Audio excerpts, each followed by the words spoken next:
আমি অসমৰ নহয় নেকি? আমাক কিয় এলাকি কৰিছে অসম চৰকাৰে? অসমৰ ভূমিত অৰুণাচলীৰ সুৰাৰ দোকান নিৰ্মাণক লৈ গৰজি উঠিল সীমান্তবাসী। অসম অৰুণাচল প্ৰদেশৰ সীমান্তৱৰ্তী ধেমাজি জিলাৰ চিলাপথাৰত বিবাদমান ভূমি সমস্যাক লৈ সীমান্তবাসীৰ মাজত চেপা উত্তেজনাই বিৰাজ কৰিছে। চিলাপথাৰ আৰক্ষী থানাৰ অন্তৰ্গত চিলি অসমীয়া গাঁৱত অসমৰ ভূমিত অৰুণাচলী লোকে সুৰাৰ দোকান নিৰ্মাণ কৰাক লৈ জাঙুৰ খাই উঠিছে স্থানীয় ৰাইজ। চিলাপথাৰৰ চিলিত অসমৰ ভূমিত অৰুণাচলী সুৰাৰ দোকান নিৰ্মাণক লৈ অতি শীঘ্ৰেই বন্ধৰ দাবী জনালে স্থানীয় ৰাইজে।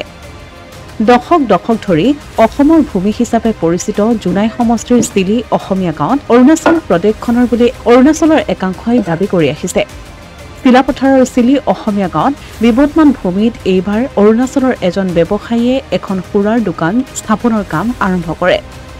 ইতিমধ্যে সুৰাৰ বেনাৰ লগাই দোকানখনৰ কাম কাজ আৰম্ভ কৰাৰ সময়তে অসমৰ খিলঞ্জীয়া স্থানীয় ৰাইজে বন্ধ কৰিবলৈ দাবী জনাই আহিছে যদিও অৰুণাচলৰ সুৰাৰ দোকানৰ স্বত্বাধিকাৰীয়ে কেৰেপ কৰা নাই স্থানীয় ৰাইজ তথা জিলা প্ৰশাসনক।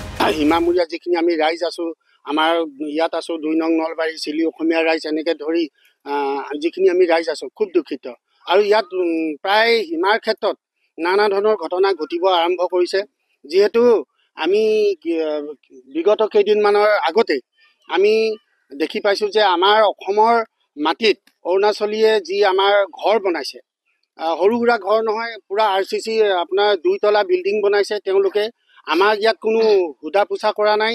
এই ক্ষেত্ৰত তেওঁলোকে ঘৰ বনাইছে আৰু ঘৰ বনোৱাৰ পিছতো আৰু এটা ডাঙৰ বিষয়, যিহেতু ইয়াত অৰুণাচল আমাৰ যিখন একেবাৰে ওচৰতে, আমি য'ৰ পৰা নিউজ কৰিছোঁ তাৰ পৰা 100 ফুট ওচৰতেই মানে এখন অৰুণাচলী সুৰা দোকান আমাৰ ইয়াত খুলিবলৈ জোৰ জাৰ কৰিছে সম্পূৰ্ণ। সেইদিনাখন বেনাৰ মাৰিছিলে। তাৰপিছত আমিখিনিক লৈ আমি চিলি অসমীয়াবাসী ৰাইজ আৰু 2 নং চিলি 2 নং নলবাৰীবাসী ৰাইজ আমি খুব দুখিত। যিহেতু আমাক মানুহখিনিক অনুসৰণ কৰিয়েই তেওঁলোকে সুৰাৰ দোকান খুলিবলৈ আৰম্ভ কৰিছে। আজি অৰুণাচলীৰ যিমানখিনি মানুহ ইয়াত সুৰাৰ দোকান খুলিছে, অৰুণাচলৰ মানুহবোৰে সম্পূৰ্ণভাৱে তেওঁলোক খ্ৰীষ্টান ধৰ্মাৱলম্বী লোক। তেওঁলোকে আপোনাৰ ঠাণ্ডা কোকো-কোলা খায় আৰু তেওঁলোকৰ এইম হ'ল কি, আমাৰ অসমৰ মানুহখিনিক মানে সুৰাত মগ্ন কৰি সুৰা খুৱাই মদ খুৱাই পগলা কৰি আমাৰ পৰা ধন টকা পইচা লুটাৰ তেওঁলোকে প্ৰৰোচনা আৰম্ভ কৰিছে। আমি কুণ্টৰ বস্তি যিখন আমাৰ ওচৰতে গাঁও আছে, একদম ৰেল লাইনটো কাষতেই ৰেলৱে মাটিত আজি পৰ্যন্ত তাত আমাৰ ৰেলৱে যি NF ৰেলৱে যি আছে সেই মাটিতেই 2খন সুৰা দোকান আছে তাতে।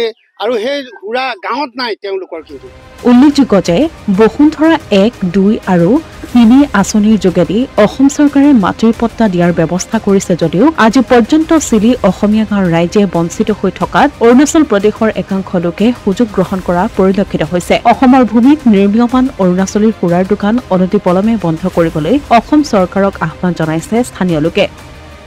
অন্যথা গণতান্ত্ৰিক আন্দোলনৰ কাৰ্যসূচী গ্ৰহণ কৰিব বুলিও হুংকাৰ প্ৰদান কৰে এই সকল লোকে। প্ৰশাসনকো কৈছো, সেইটো কোনো কাণ চকু দিয়া নাই। এতিয়া সিহঁতে ইমান সাহস পালে, মানে আমাৰ একেবাৰে নিজৰ ঘৰৰ একদম পদূলি মজিয়ালিৰ ভিতৰত বুলি ক'ব লাগিব। এইটো ইমানে সাহস পালে সিহঁতে আহি সুৰা বিপণী খুলিছে।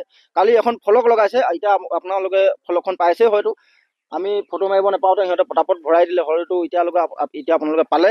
সেই ফলকখন লগাইছে, তেতিয়া আমি যেতিয়া সিহঁতক দমাই দিলো, তেতিয়া সিহঁতে ফলকখন লুকুৱাই দিলে। গম পালেনে?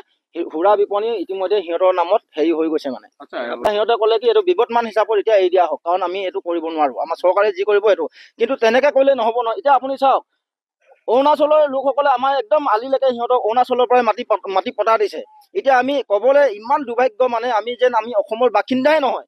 আমাক কোনো মানে অসম চৰকাৰে আমাক অকমানো একো হেৰিয়ে দিয়া নাই। কেলে এতিয়া আপুনি ইয়াত যদি মাৰে চিলি আদি পঠাব বুলি ওলাব, লিচে আদি পঠাব বুলি ওলাব। এতিয়া বসুন্ধৰা 1 দিলে, বসুন্ধৰা 2 দিলে, এতিয়া বসুন্ধৰা 3 দিছে। কিন্তু আমি কেনেকৈ কাগজ কৰিম? আমি মুখ্যমন্ত্ৰীক এটাই দাবী জনাইছো, আমি কেনেকৈ কাগজ কৰিম? আমাক ম্যাদী পট্টা আমাক দিবনে নিদিব? এতিয়া আমি খিলঞ্জীয়া বুলি ক'লে নিজকে আমাৰ বেয়া লগা হ'ল। কাৰণ আপুনি নলবাৰী গাঁৱতে যাওক, তাত নেপালী সম্প্ৰদায়ৰ লোক আছে। আমাৰ চিলি অসমীয়া আমি এইখিনি গোটেইখিনি আহোম আৰু চুতীয়া সম্প্ৰদায়ৰ লোক আছো। আমাৰ আপুনি চাওক ম্যাদী পট্টা কেইঘৰত আছে। কাৰণ কেলে আজি 2007 চনৰ পিছৰ পৰা এইবিলাক চিলি আদি পঠা ওলায়, মাৰিলে মনে লিচে আদি পঠা ওলায় আৰু